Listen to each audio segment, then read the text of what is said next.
You used to have a podcast, Corey. Act like it.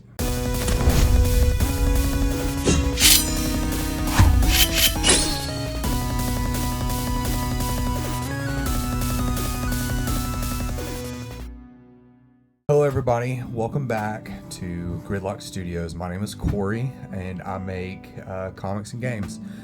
Whenever I say games, I mean like tabletop games, stuff like Dungeons and Dragons and stuff like that. Today I wanted to go over a lot of things that I've learned in the going on 6 years of self-publishing. Whenever I look back on it, I'm sitting here thinking, wow, I've not really achieved that much. But, you know, as I look at the pile of things that I've made over here, I've achieved a lot more than I guess I thought. Before we get started, I'm just going to go ahead and let you know that this is going to be interlaced with B-roll of me essentially shipping out or getting stuff ready to ship out for my most recent Kickstarter, my most recent backer kit campaign that I did. So, just... you don't have to stare at my ugly mug the entire time. I got my whole podcast set up out right now, so I know that it's going good. I want to make sure you can hear me, and you can hear me pretty well. One thing that I'm not before, again, another addendum or whatever. I'm not an aesthetic kind of person. I'm not going to be one of those people that do like an aesthetic studio day with me while I make comics or books or whatever. That's just not me, though I appreciate watching that kind of stuff. I'm not that kind of person. I'm very raw, very real, and so I just want to just cut that crap and just get you the information that you need. That being said, this is going to be a long video. I even took notes so I don't forget things. So to preface what I have done that gives me the credibility to talk about the stuff that I'm about to. I used to be a part of a duo called Super Blood Moon Studios. At first, we started doing a podcast called the Secret Dungeon Podcast. I still got my mug here. It's also why I happen to have a lot of this stuff. During that podcast, we decided to merge two different ideas, one of his and one of mine, into a game, a tabletop role-playing game called Realms of Elgrim.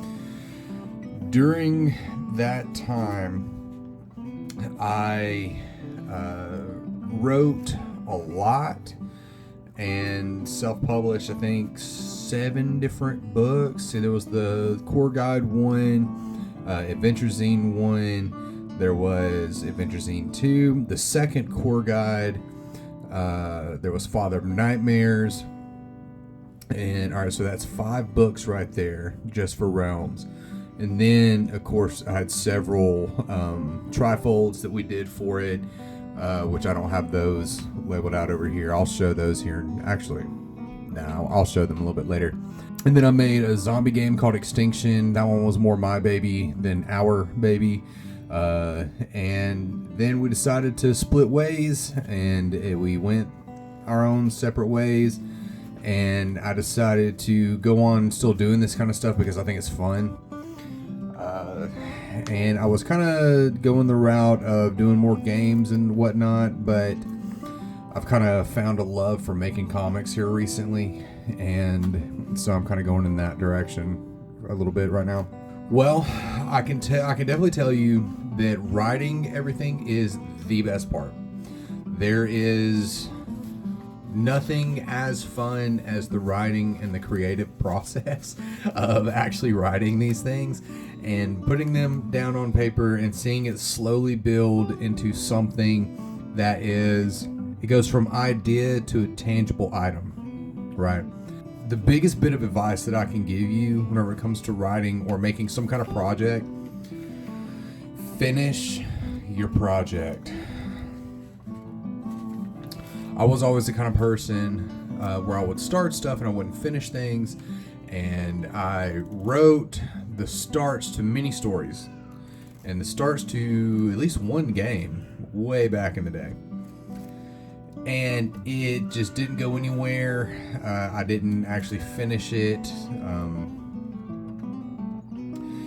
until I decided to write a book called The Call of the Void, which I'm probably going to be turning into a graphic novel in the coming years instead of an actual book, because I have it written and edited but not released, and I feel like it would live better in a graphic novel than it would in an actual novella, just because it's kind of short. It's like somewhere between a novel and a short story, right? But whenever I finished that, from beginning to end, it was, I want to say, about a year worth of writing, because I was inexperienced. I didn't know what I was doing. Still don't really know what I'm doing, or at least I still don't feel like I know what I'm doing, but I do. Regardless, I definitely didn't know what I was doing, and I was just wanting to finish something. And I had friends, and my wife especially, encouraged me to keep going with it. And then whenever I finished it, it did something to my brain, to where I realized, oh, this is the process. This is what it takes now. Sorry, I had to check it. I couldn't see the waveform in my camera. It did something to my psyche where I was like, okay, this is what it takes to finish things, right? This is what I have to do in order to make something. And now that I'm able to do this, I can do more, and I'm not intimidated as much by it. And the more that I did, the less intimidated I became of finishing projects. And there is a through line that you see in a lot of people that talk about their inspirational videos about like finishing things and writing things and what have you. This rings true, even to this day, even to today, right? From the moment that I started to now, done is better than perfect. Always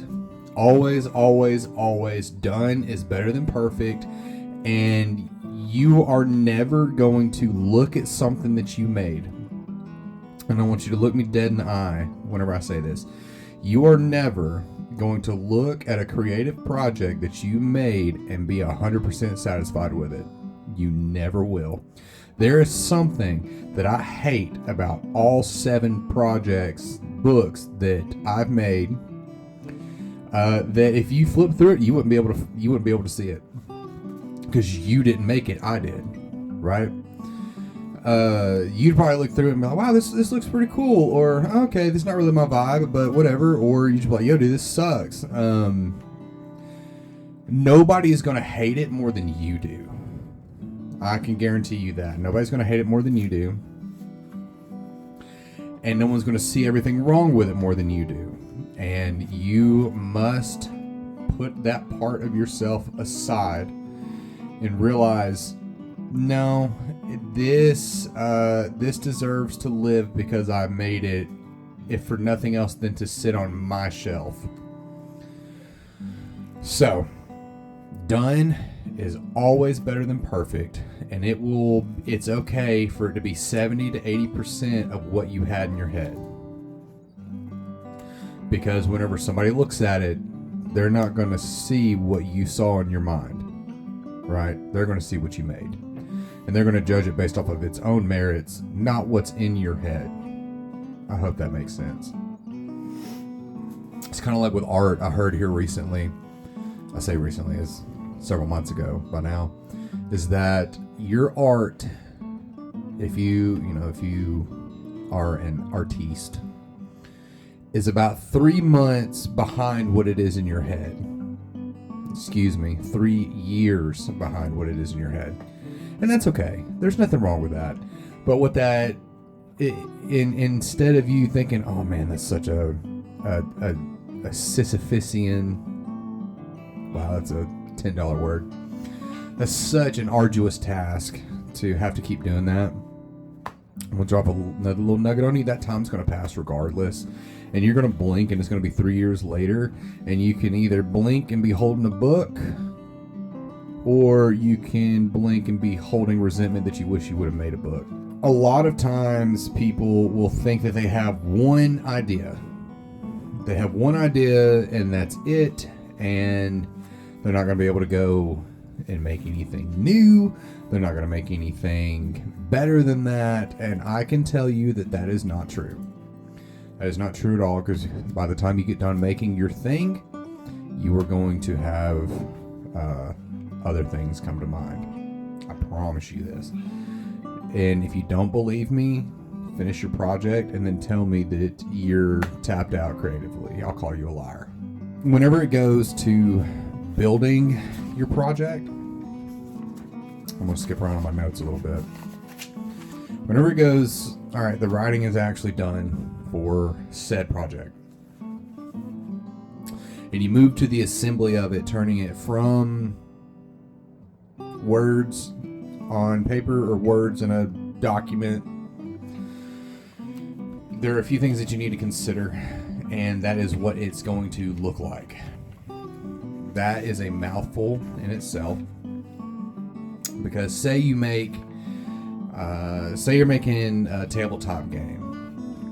Art is incredibly important all the way throughout, because what's going to happen is someone's going to pick up your book and they're immediately going to flip through it and just try to catch a vibe off of it if it's something that they like, right? And it's fine if people don't like your stuff. Not everything's made for everybody.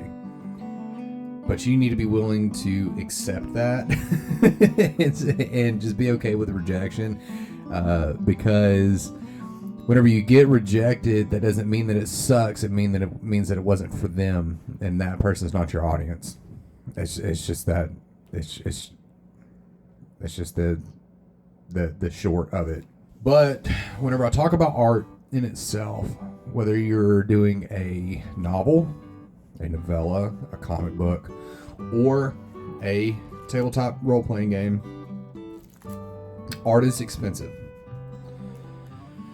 But it's very, very important. It's very important. People say don't judge a book by its cover. Everybody judges a book by its cover. Everybody does. And paying artists is exceptionally expensive, but it is very important and it is very worth it. So that's why you need to be very careful about selecting your artist.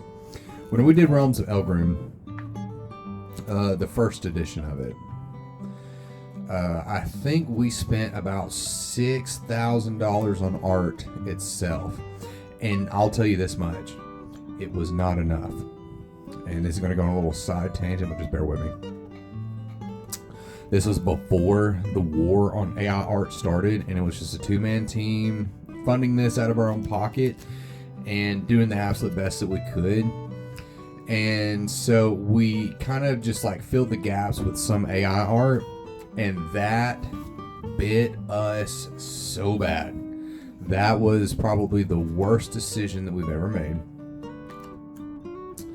And it hindered us a lot. So if I could say anything about AI art, don't do it, because it's going to inhibit your project and it is going to slow you down, because a lot of people hate it. Whatever your stance is on it, I'm not here to get preachy about AI art, because I have my own thoughts and opinions on it that don't belong in this video. And if you're like, this guy's an AI supporter, no, I needed to fill out a book and I had no money. That's just the short of it. Would I do it now? No, there's absolutely no way I would ever do it now. Like I said, I'm not going to get preachy. Whenever you acquire your art, then you're going to need some form of a layout. Layout is the actual makeup of your book. It is how your book looks. It's the text on the page. It's your headers. It's your footers. It's where the art is sitting. It's your fonts. It's everything. And it is expensive. I know, because I have both paid for it, and I have also done some freelance layout work myself. Whenever you add people to your baby, right? Your project is your baby. Whenever you add people to that project and it is your baby, they're not going to understand what you have in mind for it. If you have a hard time conveying that to them, then your book's probably not going to look the way you want it to. That being said, Layout is not as hard as you think. And, controversial take, I don't care. It's not as important as what people make it out to be. It can be very simple and still be very effective, right? It depends on the size of the project. Now, if it is a novel, an actual narrative book, just words on paper, you're going to have the easiest time in your life, and you're an absolute idiot if you pay someone to do it.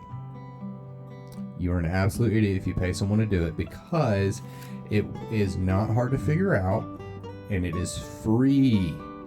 You heard me. You can do it for free. A lot of people use Adobe Publisher. They use one of the programs from the Adobe suite. I have a hate relationship with Adobe. I've been bitten the butt from them many times. I do not like Adobe, but there is an alternative that is literally just as good called Affinity.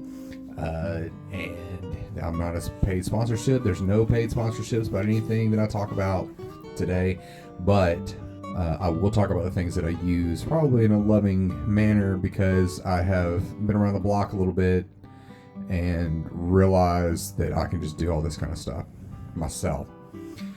If you're doing just a narrative book and you pay someone to do layout, you're an idiot. You're an absolute fool, because you can get it done probably in a week and a half to 2 weeks. Very simply, okay? Whereas they're going to do the same thing, but you could just do it, you could do it in your free time and save a ton of money. If you're watching this video, nobody's beating down your door to get your project. I'm just gonna be honest with you. That was something that I had to accept myself. Nobody's beating down the door to get your project, and so you can take the time. That being said, whenever you start getting into more RPG type stuff, the layout's a little bit more complicated, but it is still worth it to do it yourself. We started running the numbers, and you know what I just realized?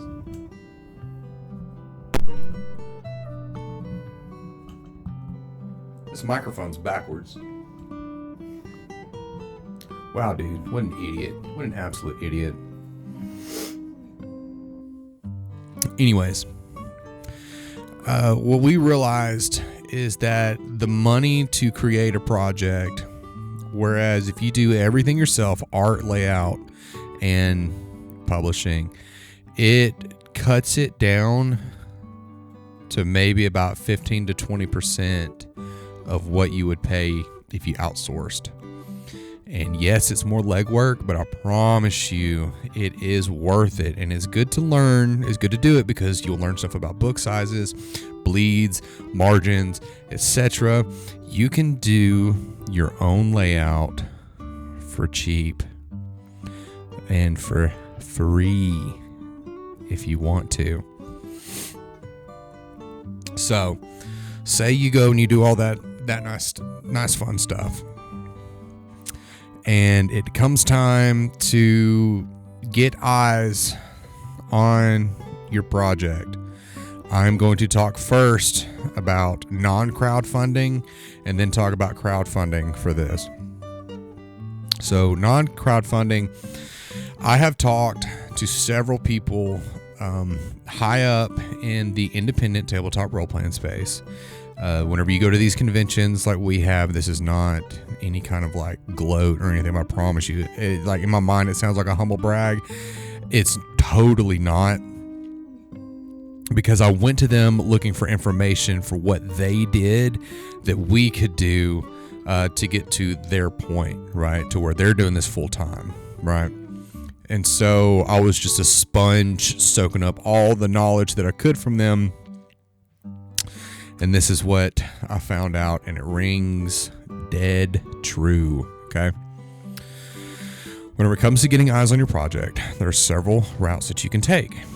So you can go with paid advertisements on things like YouTube, Google advertisements, Reddit, Meta ads, which goes towards Facebook and Instagram. You can do X, you can do Blue Sky, what have you, yada, yada, Bob's your uncle, right? This is going to blow your mind, okay? Because it blew mine. No one knows what advertisements actually work. They don't. It is a money sink. And if you have the money to do it, and you can experiment with what actually works and dip in a few different pools, that's fine. That's great. You should. I'm not saying don't. I'm just trying to prepare you for it, right? Nobody knows what actually works, okay? They just throw money into the void and hope and pray that they get some kind of return on that investment. And if you put enough in, you eventually will, right? But they don't have an avenue that they're like, this is what you do, this is what works, right? If you're willing to spend some money on an actual advertisement, just be prepared that you're not going to know what works. Something is just going to hit, and you're going to be like, okay, all right. And then you're going to do it for your next project, and then it probably won't work. Something else will, right? Whenever it comes to just be prepared for that if you're going to start throwing money towards advertisements in that direction. Now, if you're going to go towards podcasts and you're going to go towards YouTubers, that is going to net you a little bit more because that person has an audience that trusts them. And so they're a little bit more apt to go that direction. And plus, if you do like a podcast, oftentimes you can go on there and you can talk about your project and all that kind of stuff. I've done that a couple of times. It was a really cool experience. You get to meet really cool people. And people get to hear it out of your own words because nobody's going to love it the way that you do. But if your plan is to take it and put it up on something like itch.io, put it up on Amazon KDP or some other third thing, your project will not live on its own merit. It could be the greatest thing that's ever been written, right? I'm not downplaying your project at all. I'm downplaying the eyes that's going to get on your project. Okay. Whenever it comes to creative works like this, a lot of spreading comes from word of mouth. It just does, right? So what's going to happen is you're going to put it up there and you're going to see a little bit of foot traffic, a little bit, very, very little bit, enough to make you think, okay, it's going to start living on its own. All right, maybe it can live off of its own merit. It will not. It will not. I'm just preparing you for that. It will not live on its own merit. You have to find some way to put eyes on your project. Creators oftentimes, this is what you see this a lot here recently, is they do YouTube. Hey, me here doing it now. You are an eye on my projects. Now, if you're not the kind of person that has a personality that can sit in front of a camera, you're going to have a hard time doing that. Work on yourself. I don't know. It is exceptionally rare. I feel like you have a better chance of winning the lottery than having a project that you made, especially your first one, live off of its own merit. You could take Shadow Dark. Kelsey Dion, who made Shadow Dark, her and her partner did, I believe. I think her partner did a lot of the art for it, but I'm not 100%. Regardless, she did a lot of it, and she's like the name that's attached to it, so I'm going to just say Kelsey from Shadow Dark, right? Arcane Library. She built an audience first writing for Dungeons and Dragons and putting it up on Drive-Thru RPG, and she would do like live streams of her writing and all that kind of stuff. She built an audience. So if you're like, man, this Shadow Dark came out of nowhere. No, it didn't. she built her audience through several different projects, and then she finally had the one thing that just like struck, right? Just be prepared. It will not live off of its own merit. So what do? Say you actually have the thing, and you're holding it in your hands, and you're like, okay, what can I do to get this in front of people? Well, there's several different avenues. There are conventions, which can be hard to get into, but it's worth it. A lot of people see a lot of success from going to conventions. You can go to a local game store, or a local comic store, or an independent bookstore. You can even do online sales, things like your own website, or like Amazon KDP. I think they actually do like, I might be thinking like Kindle. I'm not sure exactly how Amazon KDP works, other than you can do self-publishing. You can do you can do print on demand from it. But there is a way that people can read like independent stories off of it and whatnot. There are several different places you can publish independent games, and there's several different places you can publish independent comics.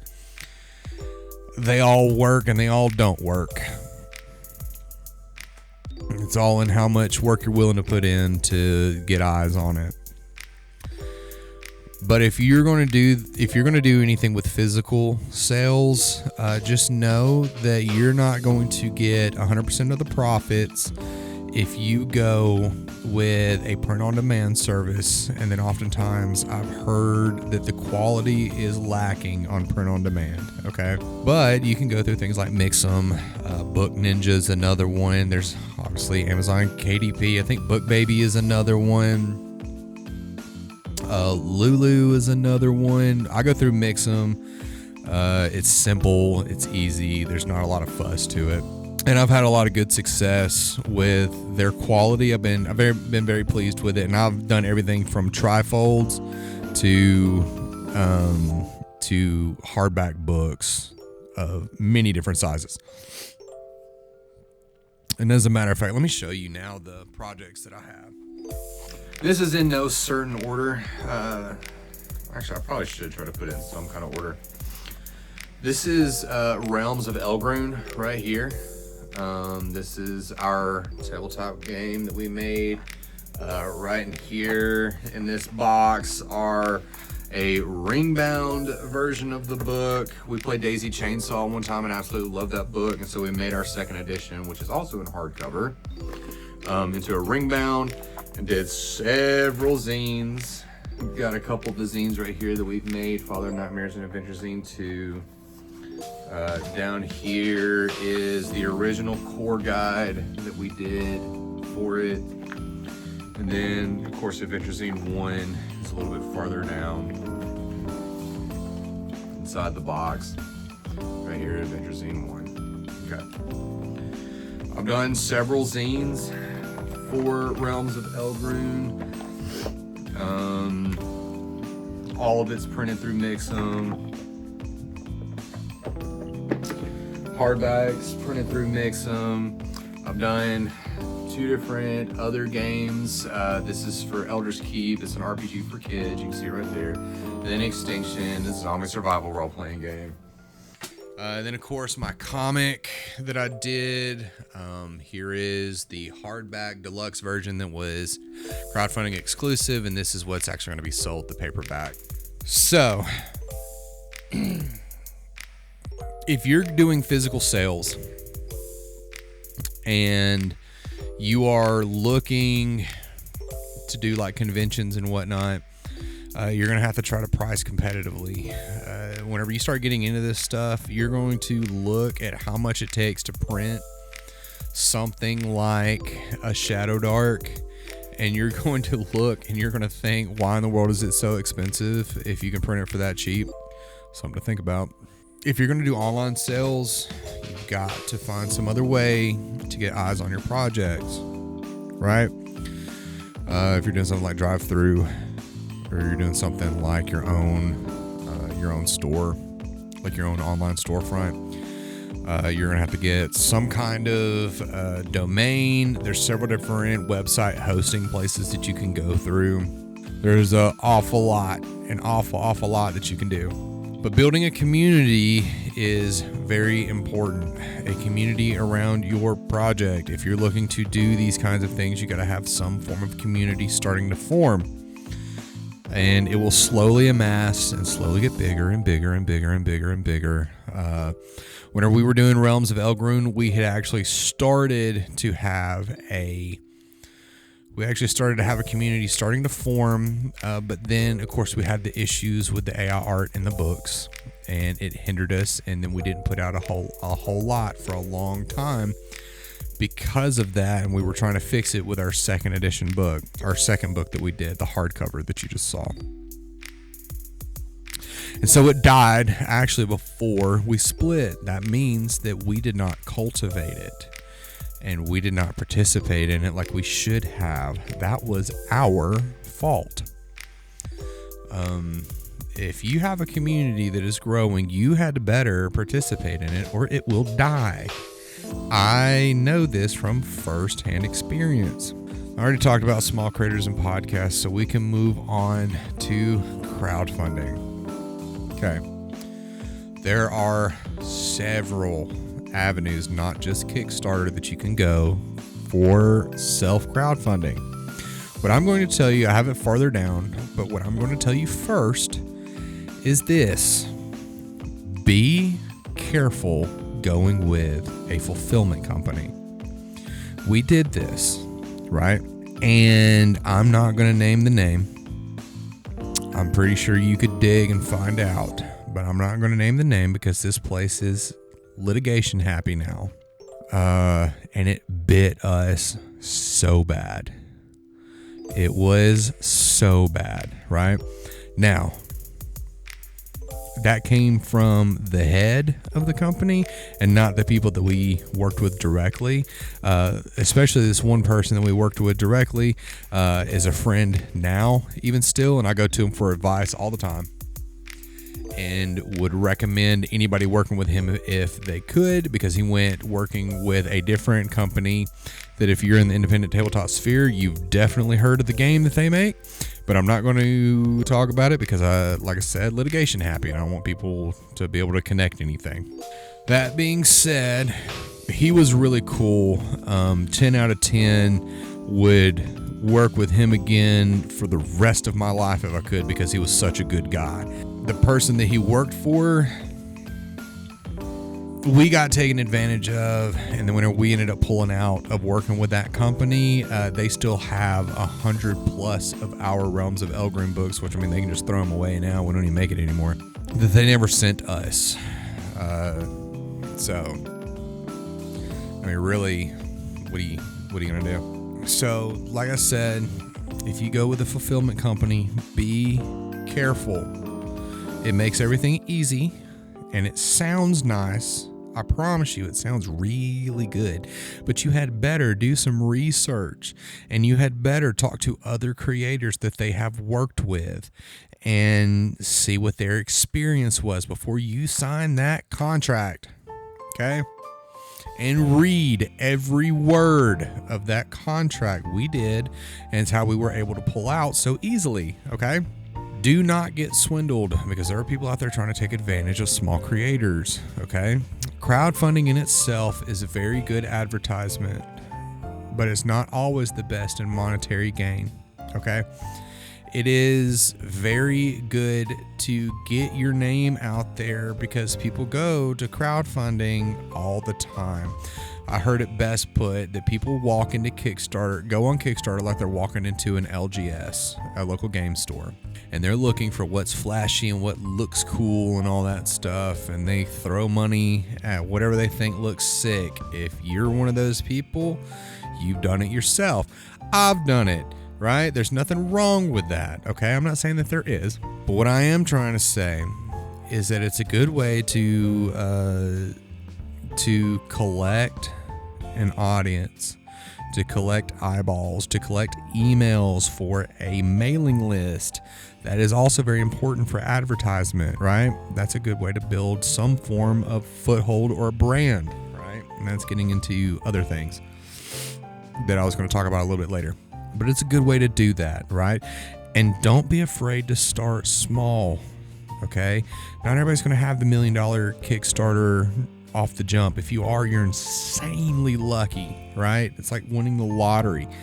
Don't do that, okay? Start small, build, okay? One of the cool things that a lot of crowdfundings do, Kickstarter does this for Zine Quest. It is a tabletop role-playing thing in February. It is huge.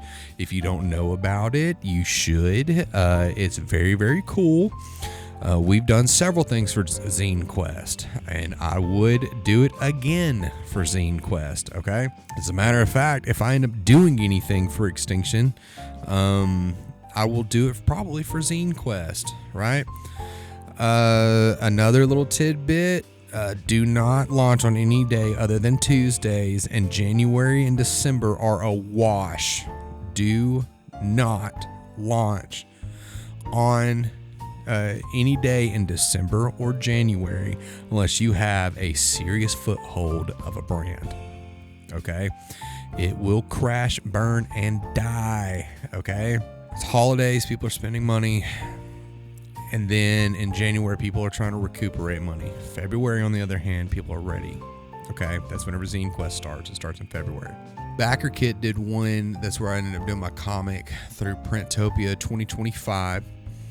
And I'm actually about to, of course, you can see from the B-roll of this video where I am putting my shipping and stuff together because I finally got those back. Start small, like what I did with this comic. I'm starting small and I'm building instead of trying to go and bite off way more than I can chew that we did with Realms, right? Backer Kit is really, really good. I'm starting to get to where I like them a lot for indie creators. Everybody knows about Kickstarter. I don't feel like there's a wrong choice. There's just a wrong execution. PDFs are free money, okay? I want you to take a sit back in your chair and drink that in. PDFs are free money, okay? And let me explain that. Whenever you do the layout or you get layout done because you were an idiot and you paid for it instead of doing it yourself, I was that idiot at first, and then I learned how to do it myself. Don't worry, we all do it. What's going to happen whenever you're done and you export that bad boy or it gets exported to you, it's going to be in PDF form. Well, guess what? You can copy and paste that bad boy 8 million times. Whenever you go to Mix'em and you upload your book file, guess what? It's going to be literally that same PDF that you sell. And so each one that sells costs you nothing, okay? You are being charged nothing to sell those. So PDFs are really good. I am a physical book hound, okay? If I can't hold it in my hands, I don't want the book. I don't. I'm not a PDF person at all, but I will sell them because they're free money. A lot of people love it, okay? They're free. They're free money. They're free money. And you're cutting yourself off at the legs by not offering a PDF option for stuff. Shipping stuff out, if you handle everything yourself. All right, so say you go with Mix'em like I do, and you put in an order for 100 books. They're going to get here, and you're going to have 100 books sitting in your basement like I do, and you're going to have to ship those out to people. It can be time consuming, but it is worth it to do it yourself, okay? It is worth it to do it yourself, all right? Don't fret about it, okay? Just take your time and go one step at a time, and you'll eventually figure out your process for how you like to do stuff. And it will be so much more worth it whenever you have it figured out yourself. That way, in case you are able to scale to the point where you're doing this full time and you can pay someone to do it, you can show them what to do. You don't have to look for somebody that specifically does it, which if you know someone that can, or you come across someone who can, then do that person. You use that. But if not, you know how to do it. Okay? You don't need a lot of people. You can do this one man very easily. Okay? It just takes a little bit of time to learn. The last thing I'm going to put in here in this video is building a brand. Say a brand, a project, anything that you want to do. So like for me, my brand is Gridlock Studios, right? Is a staircase. Okay? Each step slowly builds and slowly builds and slowly builds. But here, it's a never-ending staircase. Okay? You're going to see the top of what you would want to do and what you would want to be, and then you're going to realize, like, oh, this is just a flight and it keeps going.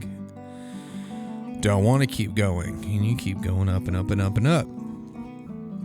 You can go from absolutely nobody to you're having dinner with a bunch of independent, like big name independent tabletop creators and all that stuff in just a couple of years, but it's a stair step to get to that point. You have to go where they are, and you have to put yourself in front of them, and you have to treat them like they are your equal. Do not fangirl for these people. They are just people.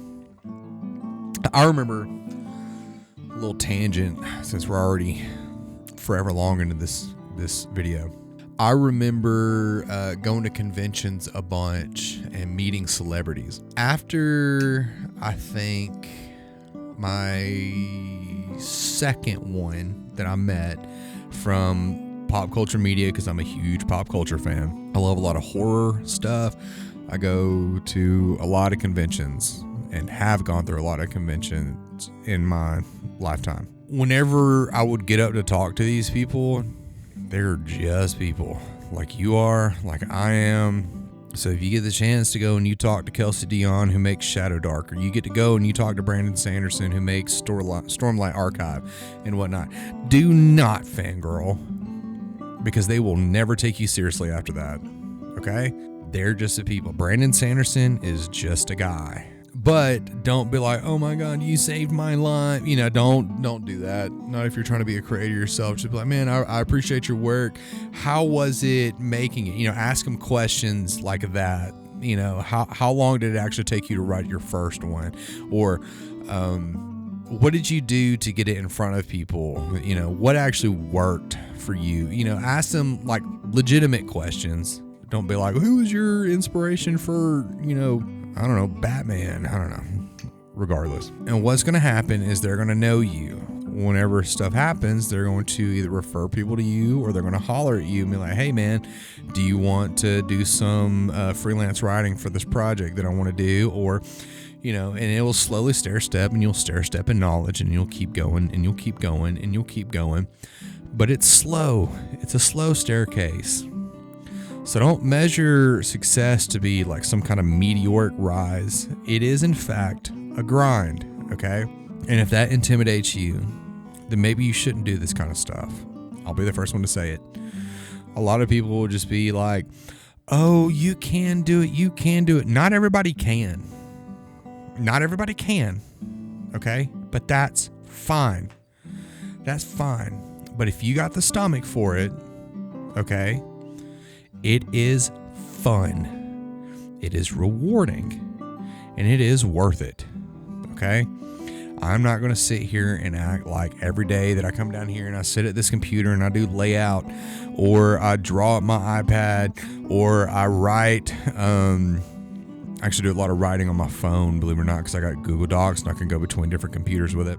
That is a lot of fun, and it is very fulfilling to hold the thing that you made, right? See a lot of your work. Now, if you start looking through it, you're going to hate it. Remember what we said earlier. But don't worry about that, okay? You will get better, and you will figure it out little by little, okay? I'm still figuring it out. I am by no means an expert, okay? I had mistakes on my hardback that I deeply regret, but there's nothing I can do about it now. And I'll just have to keep moving forward, okay? You're going to make mistakes. You are going to ruin things. You are going to hate what you made, okay? To at least some extent. But that is okay. It is the curse of the artist to hate what you made. To see these beautiful stories or landscapes or books or movies or whatever it is in your mind, these beautiful characters, beautiful stories, beautiful outcomes, and all that kind of thing. It is the curse to see that in here, but to whenever you put it to paper, it looked nothing like it. It will always be that way. It will always be that way.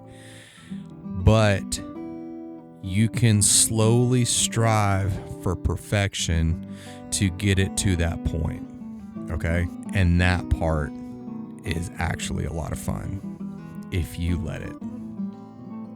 Anyways, I know this is a long one, and thank you for bearing with me talking about this stuff.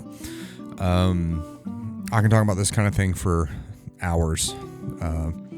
If you have any kind of questions, any suggestions, any remarks, anything, put them down in the comments below. I would love to talk to you and give you a little bit more insight maybe about something that you wanted to, that I said that caught your mind, or be like, no, you're wrong about this, it's this. You know, we can talk about it. I'd love to talk about it. I'd love to be wrong, because if there's an easier way, I'd love to do it.